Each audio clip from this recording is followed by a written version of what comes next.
ಶಿವರಾತ್ರಿಯಂದು ನಮ್ಮನ್ನು ಪೂಜಿಸುವ ಭಕ್ತರಿಗೆ ತಾನು ವಿಶೇಷವಾಗಿ ಅನುಗ್ರಹ. ಮಹಾಶಿವರಾತ್ರಿಯಂದು ಬೆಲ್ಲ ಸಕ್ಕರೆಯನ್ನು ಶಿವಲಿಂಗದ ಮೇಲೆ ಇಟ್ಟು ಪೂಜಿಸಿದರೆ ಯಾಗ ಮಾಡಿದ ಫಲ ದೊರೆಯುತ್ತದೆ ಎಂದು ಹಿರಿಯರು ಹೇಳುತ್ತಾರೆ. ಮಹಾಶಿವರಾತ್ರಿಯ ಈ ಪವಿತ್ರ ದಿನ ನಡುವರ್ಷ ಕೊಟ್ಟು ಶ್ರೀ ದೇವಾಲಯಗಳಿಗೆ ಸೇರಿ ಮಾಡಿದರೆ ಮತ್ತು ರಾತ್ರಿ ಇಡೀ ಜಾಗರಣೆ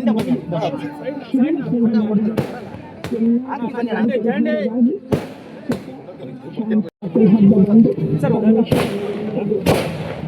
ಅನುಗ್ರಹ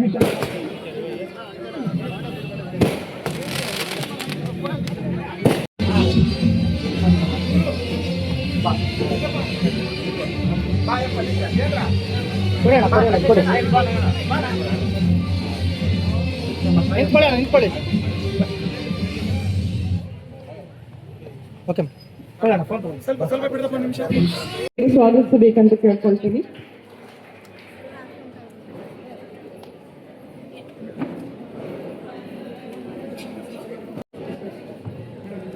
ಫಸ್ಟ್ ಲೈನಿಗೆ ದಯವಿಟ್ಟು ಇವರಿಗೆ ಪಕ್ಕದಲ್ಲಿ ಮಾಡ್ಕೊಡಿ. ಒಂದು 10 ನಿಮಿಷ ಆದ್ಮೇಲೆ ಮತ್ತೆ ನೀವು ಜಾಗ ಅಲಂಕರಿಸ್ಬೋದು. ಅಲ್ಲಿ ಸ್ವಲ್ಪ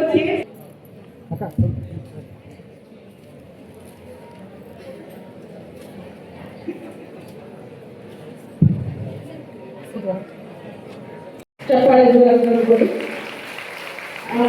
ಹಾಸ್ಪಿಟಲ್ ತಗೊಂಡ್ರೆ ಅತಿ ಬರಲಿಲ್ಲ. ಓಕೆ, ಈಗ ಶ್ರೀಮತಿ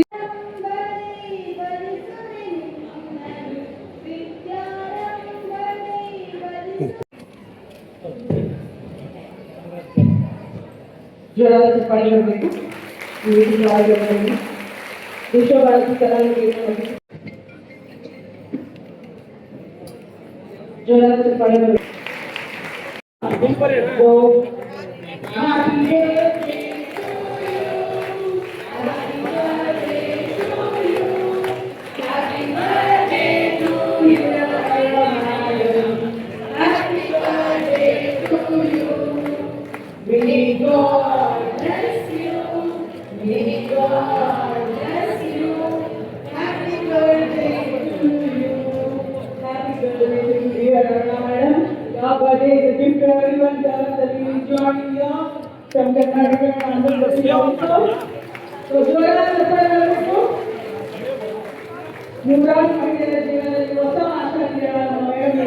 ಅನ್ನ ಅಕ್ಷರ ಮತ್ತು ಆಶ್ರಯ ನೀಡುತ್ತಿರುವ ವಿಶ್ವಭಾರತಿ ಕಲಾನಿಕೇತನ ಸಂಸ್ಥೆಯ ಸಂಸ್ಥಾಪಕ ಅಧ್ಯಕ್ಷರು, ಸಾವಿರಾರು ಬಡ ಮತ್ತು ಮಧ್ಯಮ ವರ್ಗದ ಹೆಣ್ಣು ಮಕ್ಕಳಿಗೆ ಸ್ವಾವಲಂಬಿ ಜೀವನ ಕಟ್ಟಿಕೊಳ್ಳಲು ಉಚಿತ ತರಬೇತಿಯನ್ನು ನೀಡುತ್ತಿರುವ ನಾರಿ ಜೀವನ ಕಾರ್ಯಕ್ರಮದ ರೂವಾರಿಗಳು, ಪತಿಯೇ ಸರ್ವಸ್ವ ಎಂಬ ಹಿಂದೂ ಸಂಪ್ರದಾಯದಂತೆ ಪತಿ ಜನಾರ್ದನ್ ರೆಡ್ಡಿ ಅವರ ಹಾದಿಯಲ್ಲಿ ಸಾಗಿ ಸಮಾಜ ಸೇವೆ, ವ್ಯಾಪಾರ ಮತ್ತು ನೂರಾರು ಕಾರ್ಯಕರ್ತರಿಗೆ ದಾರಿದೀಪವಾಗಿ ರಾಜಕೀಯ ಕ್ಷೇತ್ರದಲ್ಲಿ ಮಿಂಚುತ್ತಿರುವ ಧೀಮಂತ ಹೂವಿನಾರದ್ದು ಮತ್ತು ಶುಭಾಶಯ ತಿಳಿಸಿದ್ರು. ಅವ್ರ ಕೆಳಗಡೆ ಬಂದ್ರೆ ಬೇರೆಯವರಿಗೆ ದಾರಿ ಮಾಡ್ಕೊಡ್ಬೇಕು,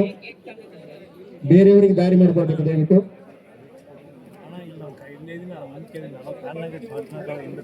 ಶ್ರೀಮತಿ ಲಕ್ಷ್ಮೀನಾರಾಯಣ ಜನಾರ್ದನ್ ರೆಡ್ಡಿ ಅವರ 52ನೇ ಹುಟ್ಟುಹಬ್ಬದ ನಿಮಿತ್ತ ಈ ಒಂದು ಕಾರ್ಯಕ್ರಮವನ್ನು ಹಮ್ಮಿಕೊಳ್ಳಲಾಗಿದೆ.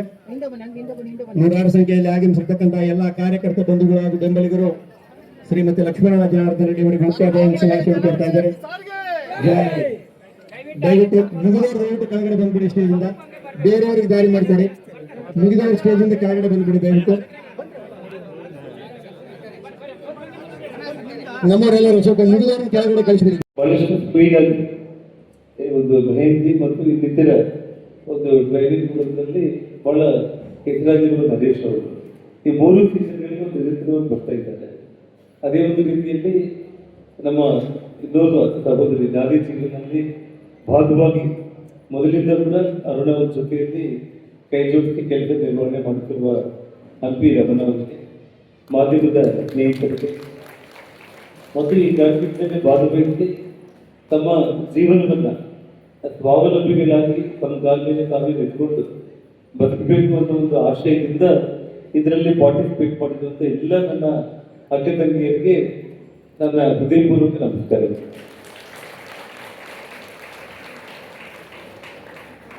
ಮುಖ್ಯವಾಗಿ ಇವತ್ತು ಅವರಿಗೆ ಅರುಣಾವರಿಗೆ ಒಂದು ರಾಜಕೀಯ ಕಾರ್ಯಕ್ರಮ ರೀತಿಯಲ್ಲಿ ಯಾವುದೋ ಆಗ್ಬಾರ್ದು ಅನ್ನೋದು ಅವರ ಕಲೆ ಮೊದಲಿಂದ ಕೂಡ.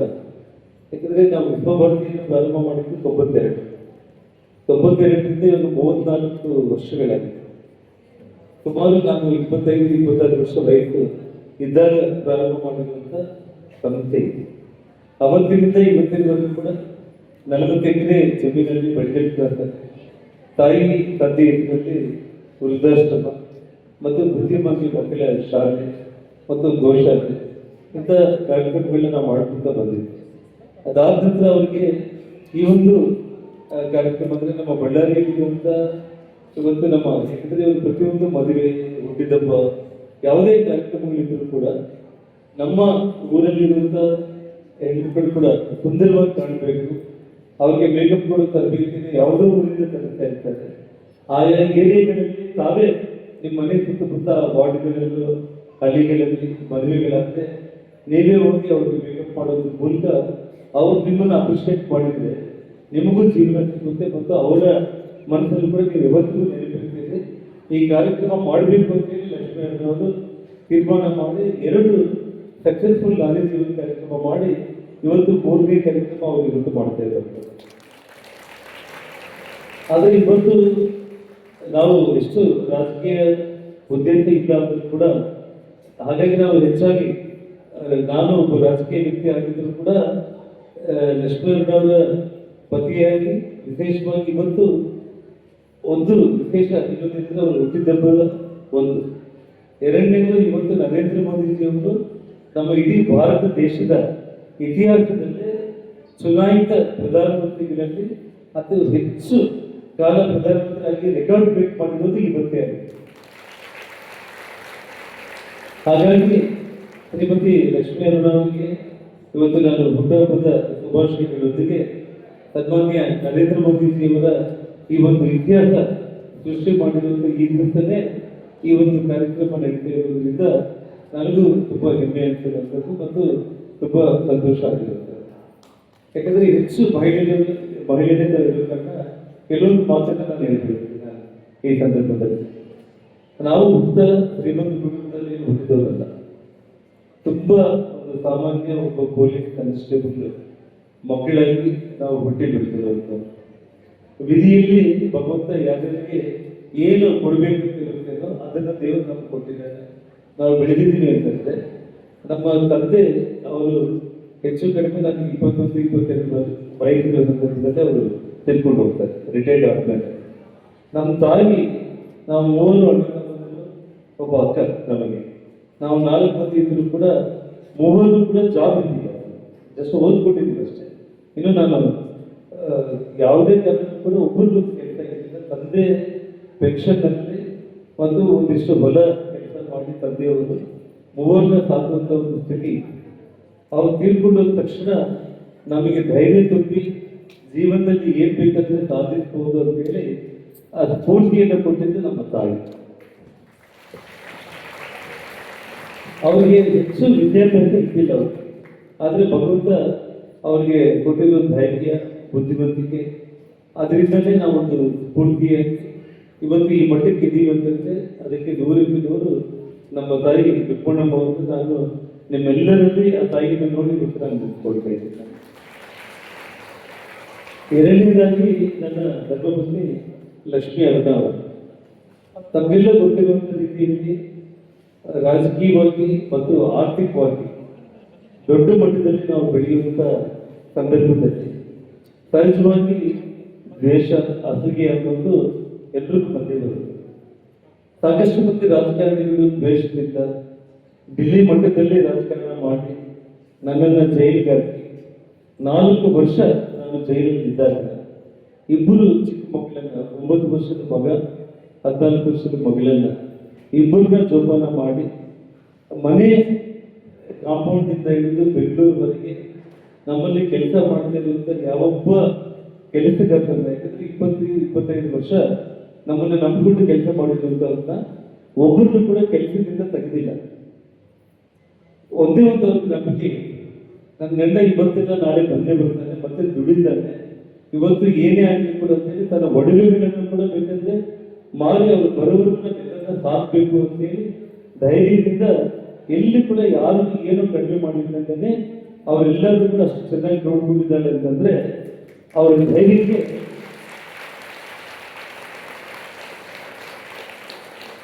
ಮೆಚ್ಕೋಬೇಕು.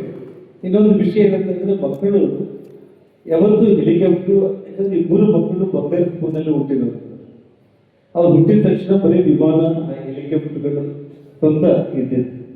ಅದರಲ್ಲಿ ಎಲ್ಲಿ ಹೋಗ್ಬೇಕಂದ್ರೂ ಕೂಡ ಸಣ್ಣ ದೇವಸ್ಥಾನಕ್ಕೆ ಹೋಗ್ಬೇಕಂದ್ರೂ ಕೂಡ ಹೆಲಿಕಾಪ್ಟರ್ ವಿಮಾನಗಳಲ್ಲಿ ಹೋಗಿ ಬರ್ತಾ ಇದ್ರು. ಆದ್ರೆ ನನ್ನ ಬಂಧನ ಆದ್ಮೇಲೆ ಅವ್ರು ಒಂದೇ ಒಂದು ನಿರ್ಧಾರ ಬಂದು ಅವ್ರನ್ನ ಹೆಲಿಕಾಪ್ಟರ್ ಹತ್ತಿಸ್ಲಿಲ್ಲ, ವಿಮಾನ ಹತ್ತಿಸ್ಲಿಲ್ಲ.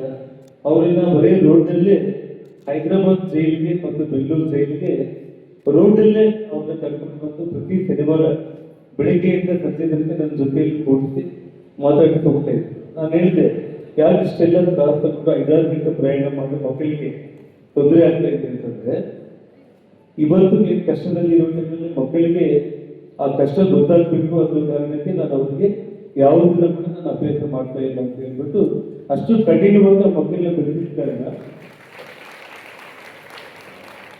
ಇವತ್ತು ಮಗಳು ತುಂಬಾ ಒಳ್ಳೆಯ ಕುಟುಂಬಕ್ಕೆ, ನಾನು ಒಳ್ಳೆ ಸ್ಥಿತಿಯಲ್ಲಿದ್ದರೆ ಎಂತ ಒಂದು ದೊಡ್ಡ ಕುಟುಂಬ ಸಿಗ್ಬೇಕಾಗಿತ್ತು. ಕಷ್ಟದಲ್ಲಿ ಇರೋ ಟೈಮಲ್ಲಿ ಕೂಡ ನಿನ್ನ ಮಗಳಂದ್ರೆ ಸಾಕು ಅಂತ ಹೇಳ್ಬಿಟ್ಟು ಒಂದು ದೊಡ್ಡ ಕುಟುಂಬ ಸೊಸೆಯಾಗಿ ಮಾಡ್ಕೊಂಡ್ಬಿಟ್ಟು ಜೀವನ ಮಾಡ್ತಾ ಇದ್ದಾರೆ. ತಾವೆಲ್ಲರೂ ಕೂಡ ನೋಡಿದಾಗೆ ನನ್ನ ಕಷ್ಟ ಕಾಲದಲ್ಲಿ ಲಕ್ಷ್ಮೀ ಅವ್ರ ಜೊತೆ ಮಗಳು ಕೂಡ ಬೀದಿಗೆ ಬಂದು ಯಾವ ರೀತಿ ಹೋರಾಟ ಮಾಡಿದ್ರು ಕೂಡ ನೀವು ನೋಡಿದ್ದೀವಿ.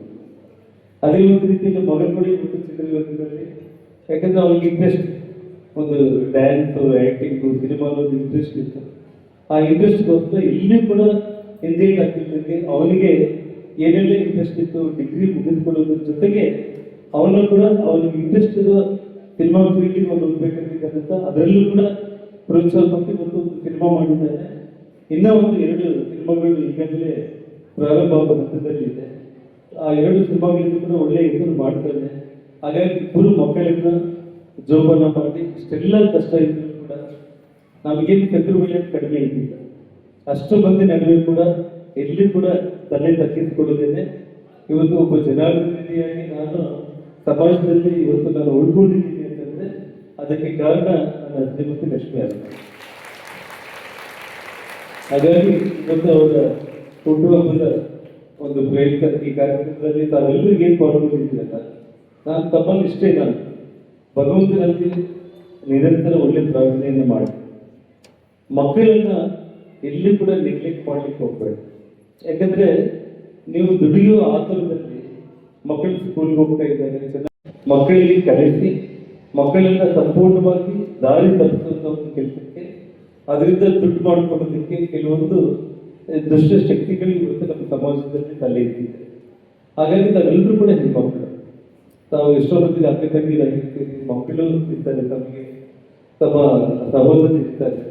ದಯಮಾಡಿ ಒಂದು ಕಣ್ಣಲ್ಲ ಇಡೀ ತಮ್ಮ ಮಹಿಳೆ 1000 ಕಣ್ಣುಗಳು ಮಾಡಿಕೊಂಡು ಅವ್ರ ಕಡೆ ಗಮನ ಕೊಟ್ಟು, ಯಾಕಂದ್ರೆ ನಮ್ಮ ದೇಶ ಇವತ್ತು ಸನ್ಮಾನ್ಯ ನರೇಂದ್ರ ಮೋದಿ ಅವರ ನೇತೃತ್ವದಲ್ಲಿ ಎಷ್ಟು ಸದೃಢವಾಗಿ ಇವತ್ತು ಇಡೀ ವಿಶ್ವದಲ್ಲೇ 3ನೇ ಸ್ಥಾನಕ್ಕೆ ನಮ್ಮ ದೇಶ ಬಂದಿದೆ ಅಂತಂದ್ರೆ, ಇನ್ನ ಒಂದು 15-20 ವರ್ಷಗಳಲ್ಲಿ ಇಡೀ ಪ್ರಪಂಚದಲ್ಲೇ ಒಂದು ದೊಡ್ಡ ಬಲಿಷ್ಠ ದೇಶವಾಗಿ ಭಾರತ ಆಗ್ಬೇಕು ಅನ್ನೋ ಕನಸು ನರೇಂದ್ರ ಮೋದಿ ಅವರು ಇಟ್ಕೊಂಡಿದ್ದಾರೆ. ಅಂದ್ರೆ ನಾವೆಲ್ಲರೂ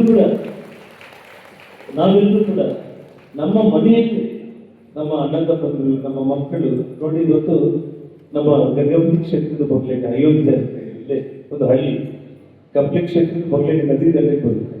ಒಬ್ಬ ಮಗು ಅವನು ಗೇಮ್ ಆಡ್ತಾ ಇರೋದನ್ನು ನೋಡಿ ಅಕ್ಕ ಬರೀ ಗೇಮ್ ಆಗಿದ್ದಾನೆ, ಸರಿಯಾಗಿ ಓದ್ತಾ ಇಲ್ಲ ಅಂತ ಹೇಳಿ ಬುದ್ಧಿಮಾತು ಹೇಳೋದಕ್ಕೆ ಅವನು PUC ಓದ್ತಾ ಇದ್ದಾರೆ. ಅಕ್ಕ ಆಲ್ಮೋಸ್ಟ್ ಗ್ರಾಜುಯೇಷನ್. ತಮ್ಮನಿಗೆ ಬುದ್ಧಿವಾದ ಹೇಳೋದಕ್ಕೆ ಪ್ರಯತ್ನ ಮಾಡಿದ್ದಕ್ಕೆ ಅವನ ಚಾಕು ಅಕ್ಕನಿಗೆ ಅಟ್ಯಾಕ್ ಮಾಡೋದಕ್ಕೆ ಹೋದ್ರೆ ಅಪ್ಪ ಅಡ್ಡ ಬಂದು ಅಪ್ಪನ ಚಾಕಿಂದ ಇರ್ತ ಮಾಡಿದ್ದಾನೆ. ಅಪ್ಪ ಡೆತ್ ಆಗಿದ್ದಾನೆ. ಆ ತಾಯಿ, ಅಕ್ಕ ಎಲ್ಲ ಇಡೀ ಕುಟುಂಬನೇ ಅಲ್ಲೋಲ ಕಲ್ಲೋಲ ಆಗಿರುತ್ತೆ. ಹಾಗಾಗಿ ನಮ್ಮ ಬಳ್ಳಾರಿಯಲ್ಲಿ ಕೂಡ ಹೆಚ್ಚು ಈ ಒಂದು ಡ್ರಗ್ ಆಕ್ಟಿವಿಟಿ ನಡೀತಾ ಇದೆ ಅನ್ನೋಂಥದ್ದು ಗೊತ್ತಾಗಿದೆ. ಇವತ್ತೇ ನಾನು ನಿಮ್ಮ ಮೂಲಕನೇ ಪ್ರಾರಂಭ ಮಾಡ್ತಾ ಇದ್ದೀನಿ. ಬರೋ ದಿನಗಳಲ್ಲಿ, ಬರೋ ತಿಂಗಳಿಂದ ವಾರ್ಡ್ಗೆ ಕೂಡ ನಾವು ನಮ್ಮ ಶ್ರೀಮತಿಯವರು, ಸೋಮಶೇಖರ ರೆಡ್ಡಿ ಅವರು, ಲಕ್ಷ್ಮೀನಾರಾಯಣ ಅವರು, ಶ್ರೀರಾಮ್ನವರು ಎಲ್ಲರೂ ಕೂಡ ವಾರ್ಡ್ಗೆ ನಮ್ಮ ಕಾರ್ಯಕರ್ತರ ಜೊತೆ ಮಾತಾಡೋದ್ರ ಮೂಲಕ ಈ ರೀತಿ ಈ ಡ್ರಗ್ಸ್ಗೆ ವಿರೋಧವಾಗಿ ನಾವೆಲ್ಲರೂ ಕೂಡ ಒಂದು ದೊಡ್ಡ ಚಳವಳಿಯನ್ನೇ ನಾವು ಮಾಡುವಂತ ಒಂದು ಇದಕ್ಕೆ ನಾವೆಲ್ಲರೂ ಕೂಡ ಮುಂದಾಗಬೇಕು ಅನ್ನೋಂಥ ಮಾತನ್ನ ಹೇಳ್ತಾ, ಬರೋ ದಿನಗಳಲ್ಲಿ ತಾವೆಲ್ಲರೂ ಕೂಡ ಇವತ್ತು ನಾವು ಯಾವ ರೀತಿ ತುಂಬಾ ಬಡವರಿಂದ ಶ್ರೀಮಂತರಾಗಿದ್ದೀವೋ ನೀವು ಆಗ್ಬಾರ್ದು ಅಥವಾ ನಿಮ್ಮ ಮಕ್ಕಳು ಆಗ್ಬಾರ್ದು ಅಂತ ಏನಿಲ್ಲ. ನಾಳೆ ನಿಮ್ಮ ಮಕ್ಕಳು IAS, IPS, ಡಾಕ್ಟರ್ಗಳು, ಇಂಜಿನಿಯರ್ಗಳಾಗ್ಬೋದು, ದೊಡ್ಡ ರಾಜಕಾರಣಿಗಳು ಆಗ್ಬೋದು, ಶ್ರೀಮಂತರು ಆಗ್ಬೋದು. ಯಾರು ನಾವು ನಿರಾಶೆಯಿಂದ ನಾವು ಬದುಕಬಾರ್ದು. ನಾವು ಸ್ವಾವಲಂಬಿಗಳಾಗಿ ಪ್ರತಿಯೊಬ್ಬ ಮಹಿಳೆ ಕೂಡ ನರೇಂದ್ರ ಮೋದಿಜಿಯವರ ಆಶಯದಂತೆ ಸ್ವಾವಲಂಬಿ ಮಹಿಳೆಯರಿಗೆ ಎಲ್ಲರೂ ಕೂಡ ತಮ್ಮ ಕಾಲ ಮೇಲೆ ನಾವು ನಿಂತ್ಕೊಂಡು ಬದುಕೋದಿಕ್ಕೆ ನಾರಿ ನಿಮಗೆ ಅಷ್ಟೋ ಇಷ್ಟು ಸಹಾಯ ಆಗಬೇಕಂತ ಹೇಳ್ತಾ, ನಿಮ್ಮ ಬಾಳಲ್ಲಿ ಆ ಭಗವಂತ ಒಂದು ಬಂಗಾರದ ಬದುಕನ್ನ ತುಂಬಲಿ ಅಂತ ಹೇಳಿ ತಾಯಿ ಬಳ್ಳಾರಿ ದುರ್ಗಮ್ಮನಲ್ಲಿ, ಅಂಜನಾದ್ರಿ ಹನುಮಂತನಲ್ಲಿ ಪ್ರಾರ್ಥನೆಯನ್ನು ಮಾಡಿ ನಾನು 2 ಮಾತನ್ನು ಮುಕ್ತಾಯ ಮಾಡಬೇಕಂದ್ರೆ ಜೈ ಹಿಂದ್, ಜೈ ಕರ್ನಾಟಕ. ಶ್ರೀನಂದ್ರಿ ಈ ಒಂದು ಕಾರ್ಯಕ್ರಮ ವೇದಿಕೆ ಮೇಲೆ ಆಸೀನರಾಗಿರುವ ನನ್ನ ಪತಿ ಶ್ರೀ ಗಾಳಿ ಜನಾರ್ದನ್ ರೆಡ್ಡಿ ಅವರಿಗೆ, ಮೆಹಂದಿ ಆರ್ಟಿಸ್ಟ್ ಫಾಸ್ಟೆಸ್ಟ್ ಕಲಾವಿದ ಆಗಿರುವ ನರೇಶ್ ಅವರಿಗೆ, ಜಿಲ್ಲಾಧ್ಯಕ್ಷರಾದ ಹಂಪೇಗೌಡ ಅವರಿಗೆ, ಮಾಧ್ಯಮ ಮಿತ್ರರಿಗೆ, ಎಲ್ಲರೂ ಮೊಟ್ಟ ಮೊದಲು ಈ ಕಾರ್ಯಕ್ರಮಕ್ಕೆ ತರಬೇತಿ ಪಡೆದಿರುವ ಹಳೆಯವರಿಗೆ, ಹೊಸಬರಿಗೆ ಎಲ್ಲರೂ ನನ್ನ ಹೃತ್ಪೂರ್ವಕ ನಮಸ್ಕಾರಗಳನ್ನು ತಿಳಿಸುತ್ತೇನೆ. ಈ ಒಂದು ನಾಲೆಜಿನ ಸಂಕಲ್ಪ ಹೇಗೆ ಬಂದಿದೆ ಅಂತ ಇವತ್ತು ತಮ್ಮಲ್ಲಿ ಹಂಚಿಕೊಳ್ಳಲು ಇಚ್ಛಿಸುತ್ತೇನೆ.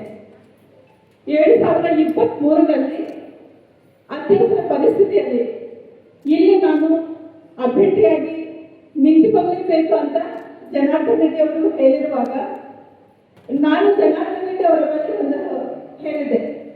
ನನಗೆ ಬಳ್ಳಾರಿಯಲ್ಲಿ ಯಾರು ಗೊತ್ತಿಲ್ಲ, ನಾನು ನಿನ್ನ ಶ್ರೀಮತಿಯಾಗಿ ಯಾವುದೋ ಒಂದು 10 ಸತಿ ನಿನ್ನ ಜೊತೆ ದೇವಸ್ಥಾನಕ್ಕೆ ಬಂದಿದ್ದೀನಿ, ಜನರ ಮುಂದೆ ಹೇಗೆ ಹೋಗ್ಲಿ ಅಂತ. ಆದರೆ ಜನಾರ್ದನ್ ರೆಡ್ಡಿ ಅವರು ಮೊಟ್ಟ ಮೊದಲು ಒಂದು ಲಿಸ್ಟ್ ಕೊಟ್ಟಿದ್ದಾರೆ. ಅದು ಎಲ್ಲ ಲೀಡರ್ಸ್ ಇವ್ರು ಬರ್ತಾರೆ ಇವ್ರಿಗೆ ಹೀಗೆ ಮಾಡಿದ್ದೀನಿ ಅಂತ, ಕಾರ್ಪೊರೇಟರ್ಗಳು ಆಗಿದ್ದಾರೆ, ಎಲ್ಲರೂ ಬರ್ತಾರೆ ಅಂತ. ಎಲ್ಲರೂ ಕರೆದಿದ್ದೀನಿ, ಇದೇ ಹಾಲಲ್ಲಿ ಕರೆದಿದ್ದೀನಿ, ಎಲ್ಲರೂ ಬಂದಿದ್ದಾರೆ, ಮಾತಾಡಿದ್ದಾರೆ, ಮತ್ತೆ ಬಂದಿಲ್ಲ. ಮತ್ತೆ ಜನಾರ್ದನ್ ರೆಡ್ಡಿ ಅವ್ರ ಕೊನೆಗೆ ಹೋದೆ ನಾನು. ಆವಾಗ ಜನಾರ್ದನ್ ರೆಡ್ಡಿ ಅವರು ಒಂದು ಮಾತು ಹೇಳಿದ್ದಾರೆ, ನಾವೇನು ಮಾಡಿರ್ತೀವೋ ಒಳ್ಳೆಯದನ್ನು, ನಾನು ಬಳ್ಳಾರಿ ನಗರಕ್ಕೆ ನಾನು ಉಸ್ತುವಾರಿ ಸಚಿವರಾಗಿದ್ದಾಗ ಇಡೀ ಬಳ್ಳಾರಿ ಜಿಲ್ಲೆಗೆ, ಅಖಂಡ ಬಳ್ಳಾರಿ ಜಿಲ್ಲೆಗೆ ನಾನು 7,000 ಕೋಟಿ ಅನುದಾನವನ್ನು ಕೊಟ್ಟಿದ್ದೀನಿ. ಎಲ್ಲ ರಸ್ತೆಗಳು ಎಲ್ಲ ಅಗಲೀಕರಣ ಮಾಡಿ 4 ಲೈನ್ ರೋಡ್ಗಳು ಡೆವಲಪ್ಮೆಂಟ್ ಎಲ್ಲ ಮಾಡಿದ್ದೀನಿ. ಜನಗಳಿಗೆ ಸುಮಾರು 60,000 ಮದುವೆಗಳನ್ನು ನಾವು ಮಾಡಿದ್ದೀವಿ. ವಿಶ್ವಭಾರತಿ ಕಲಾನಿಕೇತನ ಸಂಸ್ಥೆ ವತಿಯಿಂದ ವಿಶೇಷ ಚೇತನರಿಗೆ ಮತ್ತು ವೃದ್ಧಾಶ್ರಮ ನಡೆಸ್ತಾ ಇದ್ದೀವಿ. ನಾವು ಮಾಡಿದ ಕೆಲಸ ಎಲ್ಲಿಗೂ ಹೋಗಲ್ಲ, ನೀನು ನಿಂತಿಗೋ, ಧೈರ್ಯದಿಂದ ಜನರ ಬಳಿ ಹೋಗು ಅಂತ ಹೇಳಿದ್ದಾರೆ. ಅದೇ ರೀತಿಯಲ್ಲಿ ನಾನು ಒಂದು ಪ್ರತಿ ಮನೆಗೂ ಹೋದೆ, ಪ್ರತಿ ಒಬ್ಬರನ್ನ ಮೀಟ್ ಆಗಿದ್ದೀನಿ, ಎಲ್ಲರ ಮನೆಯಲ್ಲಿ ನಾನು ಹೋಗಿದ್ದೀನಿ. ಎಲ್ಲ ಎಲೆಕ್ಷನ್ ಮುಗಿದು 2023ರಲ್ಲಿ ಸೋತಿದ್ದೀನಿ. ಆದರೂ ನನಗೆ ಗೆಲುವು ಸೋಲು ರಾಜಕೀಯದಲ್ಲಿ ಸರ್ವಸಾಮಾನ್ಯ.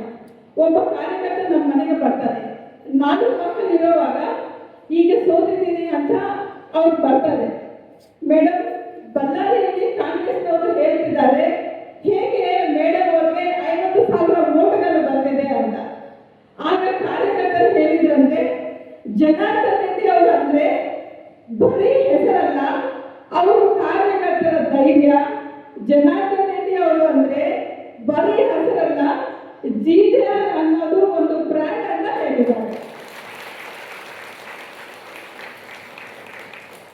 ನಾನು ಕರ್ಮ ಸಿದ್ಧಾಂತವನ್ನು ನಂಬ್ತೀನಿ. 2023ರಲ್ಲಿ ನಾಲೆಜಿವನ್ನು ಪ್ರಾರಂಭ ಮಾಡಬೇಕು ಅಂತ ನಾನು ಜನಾರ್ದನ್ ರೆಡ್ಡಿ ಅವರು ಸಂಕಲ್ಪ ಮಾಡಿಕೊಂಡು ಪ್ರಾರಂಭ ಮಾಡಿದ್ದೀವಿ. ಆದರೆ ಆ ಸಮಯದಲ್ಲಿ ಜನಾರ್ದನ್ ರೆಡ್ಡಿ ಅವರಿಗೆ ಬಳ್ಳಾರಿಗೆ ಬರಲು ಪರ್ಮಿಷನ್ ಇದ್ದಿಲ್ಲ. ಹಾಗಾಗಿ 2023-24ರಲ್ಲಿ ನಾವು ನಾರಿ ಜೀವನ ಪ್ರಾರಂಭ ಮಾಡಿದ್ದೀವಿ. ಸಾಕಷ್ಟು ಸರಿಸುಮಾರು 1,000 ಜನಕ್ಕೆ ನಾವು ತರಬೇತಿ ನೀಡಿದ್ದೀವಿ. ಆದರೆ 2025ರಲ್ಲಿ ತಮ್ಮೆಲ್ಲರಿಗೂ ಗೊತ್ತು, ನನ್ನ ಕೈಯಿಂದ ಕೆಲವೊಂದು ಕಾರಣಗಳಿಂದ ನಮ್ಮ ಕುಟುಂಬಕ್ಕೆ ಸಂಕಷ್ಟ ಬಂದಾಗ ಈ ಒಂದು ಕಾರ್ಯಕ್ರಮವನ್ನು ಮಾಡಲು ನನಗೆ ಸಾಧ್ಯವಾಗಲಿಲ್ಲ. ಆದರೆ ಕರ್ಮ ಸಿದ್ಧಾಂತ ಹೇಗೆ ವರ್ಕ್ ಆಗುತ್ತೆ ಅಂತ ನಾನು ಹೇಳ್ತೇನೆ. ಒಂದು ಮಾವಿನ ಮರಕ್ಕೆ ಸಾಕಷ್ಟು ಹಣ್ಣುಗಳು ಬಿಟ್ಟಿರುತ್ತೆ. ಒಬ್ಬ ಮನುಷ್ಯ ಕಣ್ಣುಗಳು ಅದನ್ನು ನೋಡುತ್ತೆ, ಆದರೆ ಆ ಮರದ ಹತ್ರ ಕಣ್ಣುಗಳು ಹೋಗ್ಲಿಕ್ಕೆ ಆಗಲ್ಲ, ಕಾಲುಗಳು ಹೋಗುತ್ತೆ. ಕಾಲುಗಳು ಹಣ್ಣುಗಳನ್ನು ಕಿತ್ತಲಿಕ್ಕೆ ಆಗಲ್ಲ, ಕೈಗಳು ಕಿತ್ತುತ್ತೆ. ಆದರೆ ತಿನ್ನೋದು ಬಾಯಿ. ಆ ತಿನ್ನೋದನ್ನು ನೋಡಿದ ಆ ತೋಟ ಮಾಲಿ ಅವರ ಬೆನ್ನಿಗೆ ಒಂದು ಏಟನ್ನು ಹೊಡಿತಾರೆ. ಇಲ್ಲಿ ತಿಂದಿದ್ದು ಬಾಯಿ, ಏಟನ್ನು ತಿಂದಿದ್ದು ಬೆನ್ನು. ಕಣ್ಣಲ್ಲಿ ನೀರು ಬಂತು. ನೋಡಿದ್ದು ಕಣ್ಣು, ಬಂದಿದ್ದು ನೀರು ಕಣ್ಣಲ್ಲಿ. ನಾವೇನು ಕರ್ಮ ಮಾಡ್ಕೊಳ್ತೀವೋ ಅದೇ ನಿಜ ಅಂತ ನಾವೆಲ್ಲರೂ ಕರ್ಮ ಸಿದ್ಧಾಂತವನ್ನು ನಂಬಬೇಕು. ಅದಕ್ಕೆ ನಾನೇನು ಮಾಡಿದ್ದೀನೋ 23-24ರಲ್ಲಿ ನಾರಿ ಜೀವನ್ ಕಾರ್ಯಕ್ರಮ ನಿಮ್ಮೆಲ್ಲರ ಆಶೀರ್ವಾದದಿಂದ ಜನಾರ್ದನ್ ರೆಡ್ಡಿ ಅವರಿಗೆ, ನಮ್ಮ ಕುಟುಂಬಕ್ಕೆ ಹೋದ ವರ್ಷ ಏನು ಸಂಕಷ್ಟ ಬಂದಿದೆಯೋ, ಜನಾರ್ದನ್ ರೆಡ್ಡಿ ಅವರು 1 ತಿಂಗಳಿಗೆ ಮತ್ತೆ ಮನೆಗೆ ಬರ್ತಾರೆ. ಈ ಒಂದು ಕರ್ಮ ಸಿದ್ಧಾಂತವನ್ನು ನಾನು ನಂಬಿ ಇದೇ ವರ್ಷ ಜನಾರ್ದನ್ ರೆಡ್ಡಿ ಅವರ ಜೊತೆಯಲ್ಲಿ ಸರಿಸುಮಾರು ವಿಶ್ವಭಾರತಿ ಕಲಾನಿಕೇತನ ಪ್ರಾರಂಭ ಆಗಿ 34 ವರ್ಷ ಆಗಿದೆ. ಈ ಸತಿ ನಾವು ಬಹಳ ಚೆನ್ನಾಗಿ ಮಾಡಬೇಕು ಅಂತ ಎಲ್ಲರಿಗೂ ಹೆಣ್ಣು ಮಕ್ಕಳಿಗೆ ಒಂದು ಪ್ರೋತ್ಸಾಹ ನೀಡುವ ನಿಟ್ಟಿನಲ್ಲಿ ಪ್ರಥಮ ಬಹುಮತಿ 1 ಲಕ್ಷ, 2ನೇ ಬಹುಮತಿ 50,000, 3ನೇ ಬಹುಮತಿ 25,000. ಆದರೆ ಹೆಣ್ಣು ಮಕ್ಕಳಿಗೆಲ್ಲ ಪ್ರೋತ್ಸಾಹ ಕೊಡಬೇಕು. ಒಂದು ಲಕ್ಕಿ ಡ್ರಾ ಮಾಡಿ ಒಂದು ಓಪನ್ ಮಾಡ್ತೇವೆ. ಸಾಕರಿಗೆ ಜ್ವರ ಇದೆ, ಅದಕ್ಕೆ